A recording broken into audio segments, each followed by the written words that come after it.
Welcome to Medieval Heckle, the first edition of Superpower Hyper Heckle. This is a fast-paced card game normally played in turn, but with plenty of interruptions, which makes it hyper.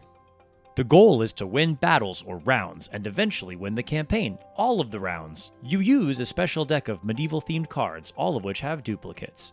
Everyone starts as peasants and plays cards win. Number 1, if it's your turn by matching something on the card, drawing if you must, or number 2, if it's not your turn, if you can match the card exactly, causing a melee. Players start with 7 cards, but should not look at them until play starts. The remaining cards are in the center to draw if you can't match, and for penalties after an attack. When the dealer says "on guard" and turns over the first card, everyone can then look at their cards and start playing. Play starts clockwise from the dealer.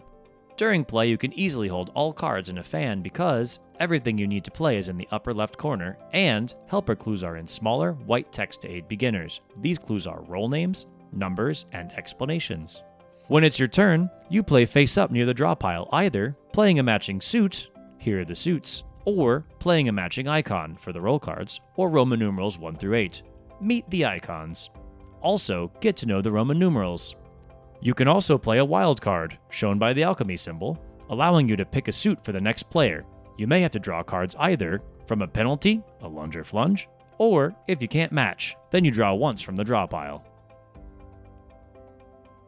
The roll cards come in 3 themes: redirect, attack, and defend. Redirect cards are traverse and counter. Traverse skips over to the next player. Counter changes the direction of play back to the previous player. Attack cards are lunge and flunge, aka the flying lunge. Lunge causes the attacked player to draw 2 cards unless they can play another lunge, accumulating penalties for the next player. Flunge causes the attacked player to draw 4 cards unless they can play a flunge, accumulating penalties for the next player. It's also played as a wild card, played on any card but an active lunge, and allowing the player to choose the suit. Defend cards are parry and cannoneer. Parry blocks 1 attack card, lunge or flunge, and is a wild card only when played to block an attack where suit doesn't matter. If more than 1 penalty has been accumulated, it only blocks 1. Cannoneer is also a wild card, choose suit, and played on any card but an attack card, lunge or flunge. You must quickly select the suit for the next player to avoid someone playing melee before the next player has a chance to play. Speed matters, since a melee can break out at any point. That's jumping in with the exact same card. The active player should play quickly, since you may be racing against someone else who can jump in with an identical card if it's in their hand. Out of turn, you can play an identical card if you beat the player whose turn it is. Everyone is always engaged because there may be a race between the player whose turn it is and someone else who might have the same card.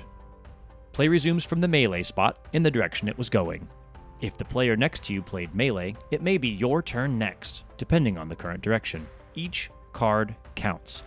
Counter cards reverse from jump-in point. 2 counter cards cancel each other out, continuing from the last one played. Lunge and flunge penalties accumulate. Both kinds of flunge cards are identical and can be used on each other out of turn. Identical cards can be played by the same player together. The overall game, called a campaign, is played in rounds, called battles. There are serfs, peasants, a lord or lady, and a king or queen. The peasants, or players, start a campaign with 10 florins, a medieval currency, which are either coins or indicators on the score sheet. The goal of the campaign is to win by having the most treasure in florins at the time that the second player has become a serf, making you the king or queen. When you win a battle by playing your next card, you become the latest lord.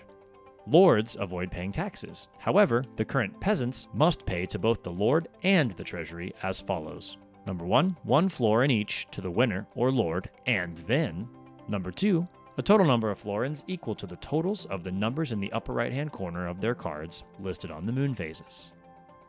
A player becomes a serf when they go broke, meaning they can't pay their taxes.